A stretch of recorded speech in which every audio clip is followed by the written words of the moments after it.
what is going on here? This doesn't make sense. This is right after he came up to me. He was like, "Did you watch Mr. Resni's spring video?" I was like, "What are you talking about?" What is going on? Oh God, he watched that video? Oh God, that was terrible.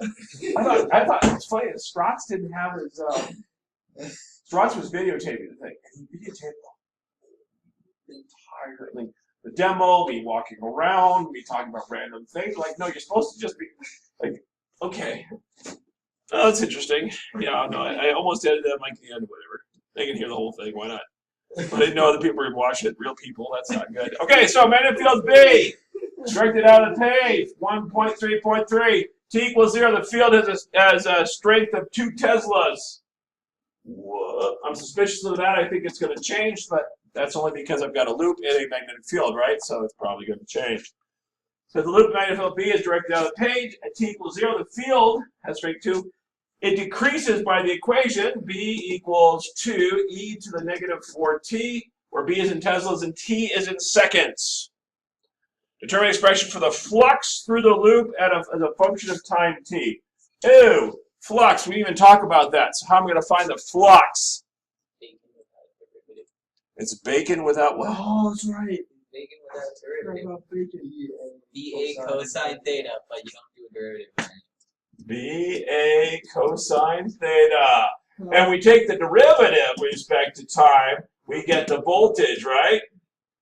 But we're not taking the derivative because I actually want to know the flux, which is just thoroughly disturbing. But let's go ahead and do it anyways, just to make them happy. So it says determine the expression of the flux through the loop as a function of time. So I'm going to go ahead and say, well, it's this. A, which is 0.3 times 0.3. It's perpendicular, so I'm pretty much done. That's not a B, it's a 0.3. So 0.9, so 1.8, no, 0.09, so it's 0.19. 0.19. No, that's 27. I can't do math. That's just not a good sign. Decreased deterioration. How about 0.54 e to the negative 4t? Would be my flux equation. Again, why are they asking that? I have no idea, but they do. I got 0.3 times 0.3. Oh, okay. Right? Because it's 0.3 times 0.3 because it's just the area of the thing. Okay. Is that okay? Yeah. All right. So then the next question is B. On the diagram above, indicate the direction of the current induced in the loop over time. So my magnetic field is decreasing. Why is that significant? Nick? Because it doesn't want that to happen. So it's going to generate current to make sure that it stays the same or tries to stay the same. So which way would current have to go in order to make it stay the same? So let's assume the bottom for a moment. If it goes this way, the coil will be this way, the magnetic field on this side would be in the board. Is that what we want? No, so the current's got to go to the right instead. So the current, so it's going to come out of the board, right? So it comes out of the board, so it's, yep, sorry, indicated in the diagram. I just did, yay, done. Yay. Now they want you to determine the actual current. How do you find the actual current? we have an equation for that. We have an equation for that. That is indeed true. Do you have any chance of knowing what that equation would be? Okay, so hold on, give me a second. Is it on our Cornell sheet? It's even on the whiteboard, but crossed out. The voltage would be equal to the derivative respect to time of BA cosine theta. Which one are we changing? What's what? We're changing the current stream. Which, what? We're No. changing the Magnetic field, right? So we're changing monkey with magnetic field. So I pull everything out.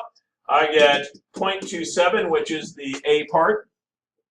And then I get the derivative with respect to time of B, which they said is this ugly 2e to the negative 4t. Agreed? And then we have to see if you can take a derivative. Don't show your calculus teacher if you can. 0.27, I get to pull the 2 out, so I'm going to pull the 2 out. E to the negative 4t stays e to the negative 4t, but I need to tack on the chain. Agreed? So then my voltage would be whatever that number would be. I don't have a calculator. Get a calculator. It's anytime t, right? So just 0.54 times 4. Actually, you can do it with a calculator. 2. No, I'm going to do it with a calculator. Oh well. So much for the neurons. 2.16 e to the negative 4t. So that would be my voltage at any time t in the future. Wait, we're finding out. Oh, crud. Well, then what do I do to this expression? B equals IR. B equals IR, so I'm going to divide 6. this by R, which is 6. Oh, crud! Ooh, okay. Divide by 6. And I get 0.36 e to the negative 4t would be my current. Agreed? Bernard, we did the last part rough. Does that make sense? Yes. Okay, so I got voltage divided by resistance and current. Okay, last question is determine the total energy dissipated from this time equals 0 to time equals infinity. Well, that's my current, right? How do I figure the energy dissipated? What does it sound like we're talking about? Brandon, what are we talking about? Energy. I don't know. We're talking about the change in energy with respect to time, right? Which is power.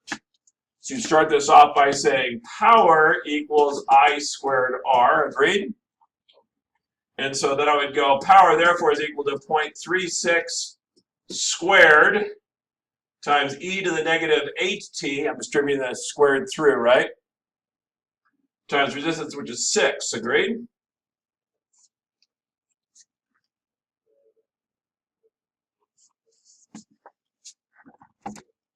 So 0.36 squared times 6. Power equals 0.776 e to the negative 8t. So that's the power we're dissipating at some time t down the road. How do I figure out the total energy given that I have the rate at which energy is being dissipated?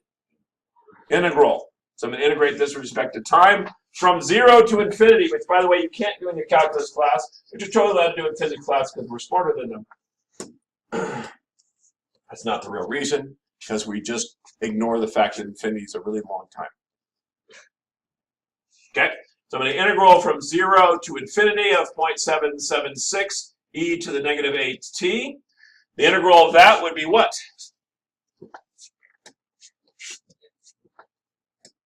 I pull out the 0.776. Integrate this. I'm going to have to set u equal to negative 8t, which means I need a negative 1/8 out in front, agreed? Integral from 0 to infinity, e to the u du, agreed?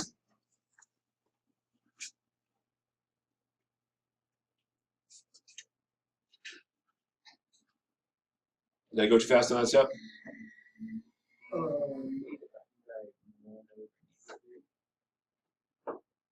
Right, I divide by 1 over negative 8 in the front to make the negative 8 appear in the middle where I want it. Or you could monkey with this in some way, but I don't really want to do that. Okay, so I've got that. So I'm going to simplify that front end. I know how to integrate that. That's just u, right?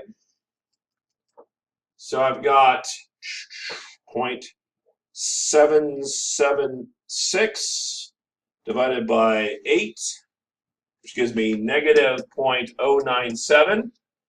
I got to change my bounds. How do I change my bounds? I put in 0, I get 0. If I put in infinity, what do I get? Careful. Careful. Negative infinity, right? That's going to be important in a moment, right? Getting rid of all this stuff down here. So now I'm going to take the integral. The integral is pretty easy peasy, lemon squeezy. I get e to the u from 0 to negative infinity. Just got to plug in my values. I get negative 0.097 e to the 0 minus negative 0.097 e to the negative infinity. E to the 0 is 1 plus, what's e to the negative infinity?